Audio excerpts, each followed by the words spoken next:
د مشال ډیجیټل قدرمنو کتونکو د پاکستان مرکزی حکومت وزیر اعظم شهباز شریف یو پریکړه کړې ده چې پاکستان کې پنشن اخیستونکي باز د بانکونو په قطارونو کې نه ودرېږي، کړو باغي د بانک نه کوي او په کور کې به ناست د پاک آی ډي په نوم یو موبایل اپلیکیشن دی، دا به دوی ځان ته ډاونلوډ کړي او په هغې باندې به دوی خپل پنشن اخلي او دوی به چې کوم زیاتره تاسو به کتلي چې کوم پنشنیان دي هغه کمزوري یا بوډاګانې یا زنانه وي، هغوی د ډېر عمر یا کمزور وي، ناجوړه وي، د خپو تکلیف وي ورته، د ګرځېدو تکلیف وي ورته، بیا په بینک کې قطارونه ولاړ وي. نو د هغې د کړو لرې کولو لپاره د اپلیکیشن د پاک آی ډي په نوم راښکلی شوی دی چې دا دغه پنشنیان یا دوی خپل خپلوان بچي کولی شي په موبایل کې ځان ته ډاونلوډ کړي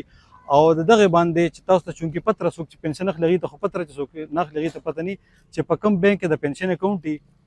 هغې هر شپږ میاشتې پس لایف سرټیفیکیټ غواړي، مطلب دا چې دا پنشني ژوندی دی نو د هغې سرټیفیکیټ به اوس تاسو په کور کې اخیستی شئ په موبایل په بایومیټرک په ذریعه. او دا خو ډېره ښه خبره ده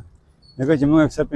په قطار کې ولاړو چې نمبر وران شي نو ستا ګوته نه لګولې، لاړ شه ګوته ولګوه نو بیا دغه قطار نه روزل چې بیا زموږ نمبر راځي نو بس وخت تېر شوي وي بس نه بیا دغه شان نه شو نو که دا څه شو نو دا خو ډېره ښه خبره چې موږ کور ناست یو دغه کوو ګوته لګوو پنشن راته میلاویږي نو ډېره ښه خبره کوم ده. په پاکستان کې د وخت د سرکاري شمیرو تر مخه د 2.5 لکو نه سوا پنشنیان دي او تر اوسه پورې په 3 ټریلیون زیات پیسې چې کوم دي هغه ویشل شوي دي.